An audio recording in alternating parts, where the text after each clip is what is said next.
This 57-hour splitter is for sale. And why is that? Why would you be selling this? This is a beautiful piece of equipment. It is an awesome piece. I actually am regretting it, but I have to sell it because my wife will only let me keep one splitter. Today on In the Woodyard, we're heading to my new best friend Tony's house. We're going to be firing up his Eastonmade 1222 wood splitter, and we're splitting wood. Here we go.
Okay, Chris, we're going to start up a normal starting procedure that I do with the 1222. First thing is greasing it. Unlike yours where you use the quart bottle with the hole in it, I use regular grease because there is a Zerk fitting right inside. You'll be able to see it as soon as I move the push plate.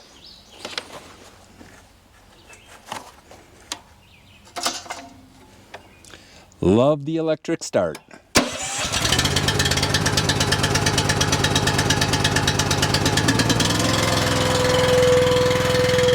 We'll let it warm up a bit, but we'll grease it right now.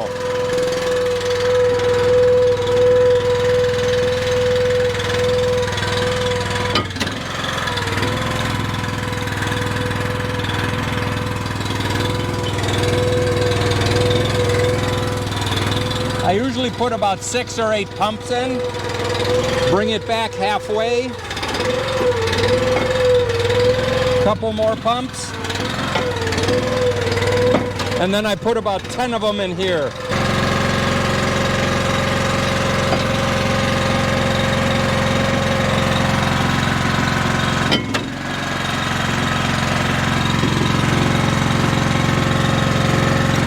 We are good to go.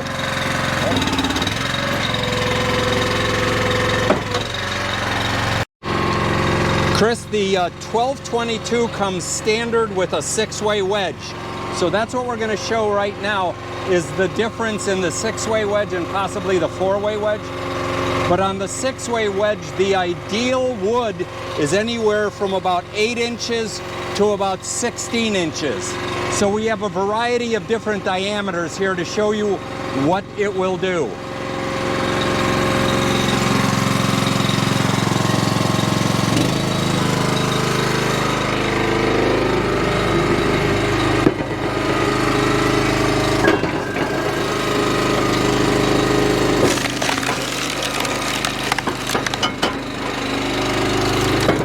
So that is acceptable firewood right there, if you were just doing bundle wood.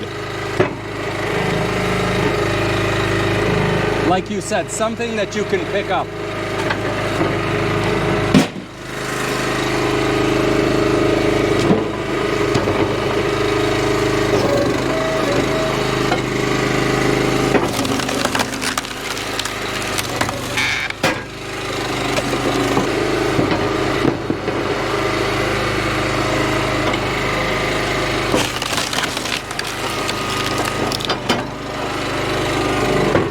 Once again, there you go.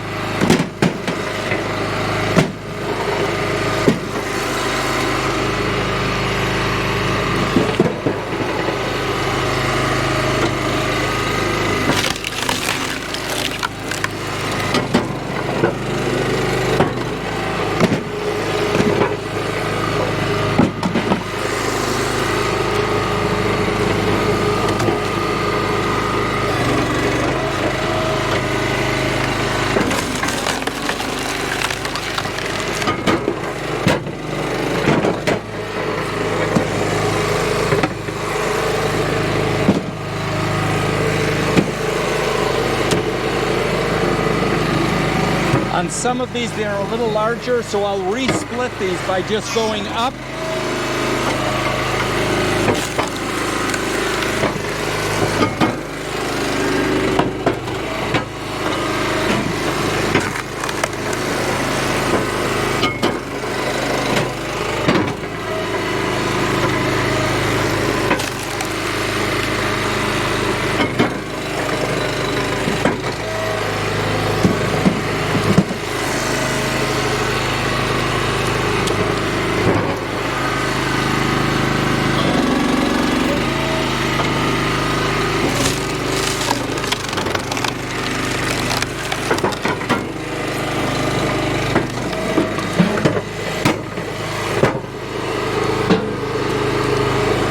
Now this would be okay for boiler wood.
Nope, that one forward.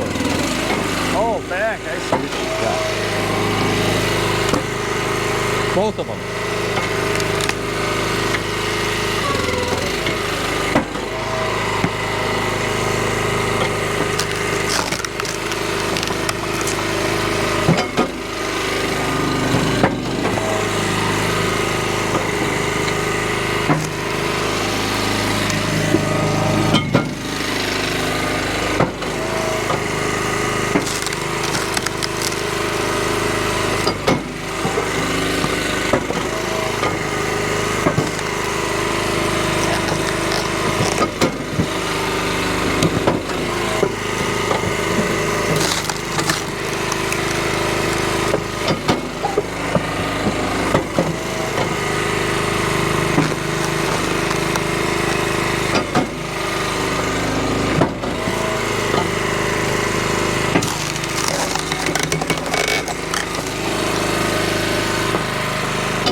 Lift your, oh.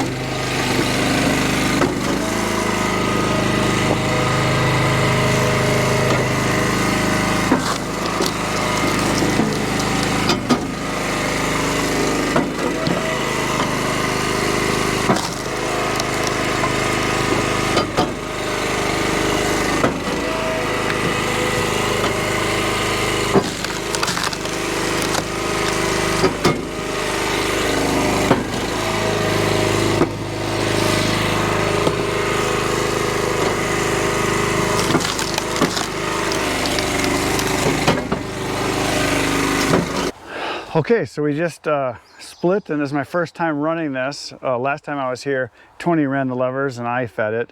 And there's definitely a little bit of a learning curve as far as which levers do what and how it goes, but unbelievable. I mean, I didn't even know what I was doing, and we did that in what, a couple minutes? It doesn't take long at all. No. And once again, you're used to your machine, which you don't have to move this up or down to get the optimal splits out of it. Yeah, I'm lifting the piece a little or pushing down. That's it. Or double splitting. And with this machine, once you get proficient at it, you can see, just almost similar to when you cut wood, where's your 16-inch, your peripheral eye gets it? Yep. Well, with this, the same thing. You see how far you have to go up or down. But then the other thing is, and we'll show it in the next clip, is like what I call half splitting, because you don't have to go all the way through the cycle, which will make you faster, and you can even do by operating just one of the levers there. Right, and knowing, like you said, the size of the piece of wood, how far you need to go, when it pops, when you can stop it. The auto retract is worth its weight in gold. Once again, that's a game changer right there. Especially if you're operating by yourself. But yes. We were just talking about how two guys, you can't feed this thing fast enough. No. It's not the speed of the machine, it's how fast can you get wood to it, how fast can you get rid of it. So that's the other end. Well, as we discussed off camera, you can have as fast a splitter as you want, but where are you putting the wood? You fortunately beveled this so we could just shift it in. But my other IBC totes are the standard 275 or 330s, and they're much taller, so I've got to toss them in. That's where a conveyor is invaluable if you're doing production work. Or to have it, a conveyor set up into a dump trailer, so then you can move it where you want to stack it. Anything. If you wanted to take this and build those hills you talk about, you could do that with a conveyor and this consistently. Well, what the big difference between my splitter, I have the Ultra, is obviously it's fast, but I have the 4-way, but it's not adjustable, so you have to kind of adjust the piece. And they don't have a lift, but it is it's a third of the cost. But this thing, it's just a matter of how fast you can feed it, how fast you can get rid of the materials. And I think this is, whereas my splitter, I take it to the wood, and I can move it around, and I have the wood right where I'm going to stack it. Whereas this, it's going to be a different process where you have yes, you can move it around, but you really don't want to. No. You want to kind of have a central area that you're going to process your wood and then move it to another area for your stacking. So it's more of a processor than it is a splitter. Right, yeah. Yeah, and in my little wood yard here, I bring it out every day, it goes stores in the pole barn, and I just work right here. So I've got everything centrally located. But to your point, some people will just leave it in one area and then load the wood accordingly. Right, it just depends on your system and how you set it up. But I think from what I can see for optimum use for this, elevator. Yes. 2 or 3 guys. Yep. Or 1 guy and several teenagers. Yeah, would be ideal. That would be ideal. Feed me, just bring me wood. That's it. That's what you want. And bringing materials fast enough and getting rid of material fast enough. That's once again, if this machine splits it at 4 to 4.5 seconds per cycle, if you had somewhere where, and this machine works very similar to yours. If we were on flat ground, though you can't tell it, we are on a slope. Yeah. But if we were on a flat ground, this works very similar to your machine. We could build a berm right here with wood, and this would push the whole machine backwards. Right, and I had to have the guys make comments to me like, oh, that's kind of hard on the machine, isn't it? Having that ram move the whole machine back. It's like, no, that's tons of pressure. That's exactly. If I can pull it out of a pile, it's nothing for that ram. That's exactly it. Yeah, and it works great to do that because it's that much less handling of the wood you have to do and let the machine just work towards the wood. Which is why I like the butt end to always be going into the pile or along the edge of it, so you can just work down your pile and let the wood go that way. So no doubt, no doubt. Okay, well let's switch it up now. What are we going to do next? Some more wood.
Yup. It's ready to go, just on. Ready to go.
looking for.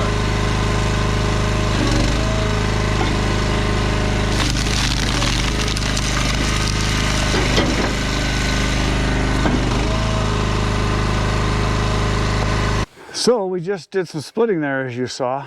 A lot of fun, very productive. Yep.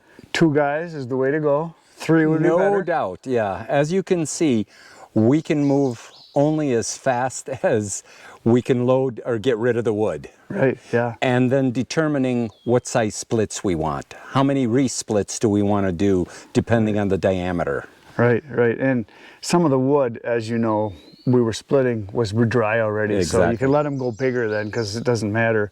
But then the ones that are the, the more green wood, you got to split down a little smaller because you want it to dry. But yeah, you can get a lot of wood done in a short amount of time there. That was fun. Without a doubt, this machine is more capacity than what I truly need. But Do you know what? What? That was the best job I ever had. Really? Yeah, That's awesome. I've never spent time on a big machine like this. This is sweet. This will be an upgrade someday where I'll get the lift is huge, the auto return is huge, and the 4-second cycle time. And being able to adjust your wedge, all huge benefits. Absolutely. Huge, excellent. Okay, so we just split a bunch of wood here, and we used the 6-way. And the 6-way is what it comes with. Right. A standard 1222 comes with a 6-way wedge. Anything else is an accessory that you can buy in addition to, and it's priced accordingly. Okay, so then you've got the 4-way and the 6-way. I mean, the only thing that I'm missing on this is the single blade. Okay.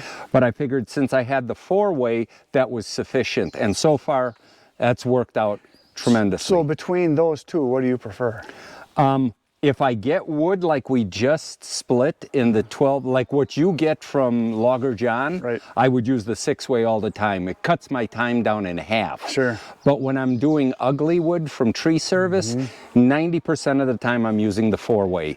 Right. Just because it makes me more proficient. I have less waste wood and I have less kindling. And what I do is I use my 4-way, because that's what I've got on my splitter, and it comes with either. But I also bought the single wedge because that's what I use for the ugly wood, the crotches, the nasty stuff that is bad, because you need to be able to power through it. No doubt. Fortunately, this has enough power to go through it. Right. I think there's only been once or twice that it bogged it down on some elm on a crotch, a big crotch, and I thought of going big time with it, and it got stuck. But the nice thing about the up and down wedge is that you loosen everything up. Sure. So, and I've never had to use a maul to pound off a piece or anything, because it does it all. Right, right. And I put a chain on mine and pull those, what I've been doing. That was the great idea. So I got that from a viewer. It's not my idea. I've just been passing it on to everybody. And you and your brother did a great job at showing how it works. I did a video 2 days ago where I stuck one on really bad. I mean, it was on there, and I used the chain to pull it off, and then I switched to my single wedge because I knew they were going to be nasty ones. So in this one here, tell me about this one. When I get straight grain wood, larger pieces, like some of the ones that we have in the back there, I will put the wedge on, and it gives me symmetrical wood, real pretty wood, 3x4, and the pieces and all that just keep sliding back. I slide the piece back, and but I don't get that much wood. I don't get that much straight grain wood, let's put it that way. So as you can see, almost none of them.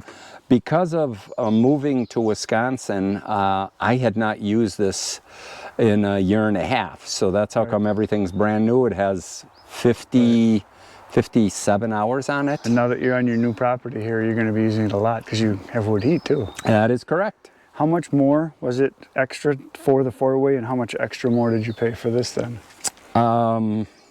I believe that it's $10,000 for this, for the 6-way, just like you see it. Right. If you get the package with the 4-way and the 6-way, it's $11,300, I believe. And then there's $1,200 in shipping. Okay, cool. I like it. That was fun. We did real well there. And it's for sale. Yes, Chris. This 57-hour splitter is for sale. And why is that? Why would you be selling this? This is a beautiful piece of equipment. It is an awesome piece. I actually am regretting it, but I have to sell it because my wife will only let me keep one splitter. So you have 2 splitters? No, I don't have 2 splitters, but I found a splitter that in my mind is better than this. Wow. For me. Wow. For me. So when are we going to get to see that? And one of your next videos. That means you got to come back and watch again. So in order to put your bid in on this baby, you can contact me through my email, and then I will have, and you can send me your phone number, and then Tony will call you. My email for my channel is all one word put together, chrisinthewoodyard@gmail.com. Chris in the Woodyard, all together. and you'll have that in the details. Yep, we'll just put it in there. I'll put it right on the screen for this. So it's for sale. They're hard to get. Takes 18 months to get one. One of the other major things in my mind, I mean, this is a huge thing for me, is this does have the Honda engine, the 390, GX 390. Yes, it does. Yes, it does. That's big for a lot of people. And you can have it now. Immediately. So let the bidding begin. So I think that's it for now. So you know what that means? I think we have to say goodnight, Irene. I think that's it. Good night, Irene. See you tomorrow. Come on back. It'll be fun. Between now and then, get out outside and do more cutting. Good night, Irene.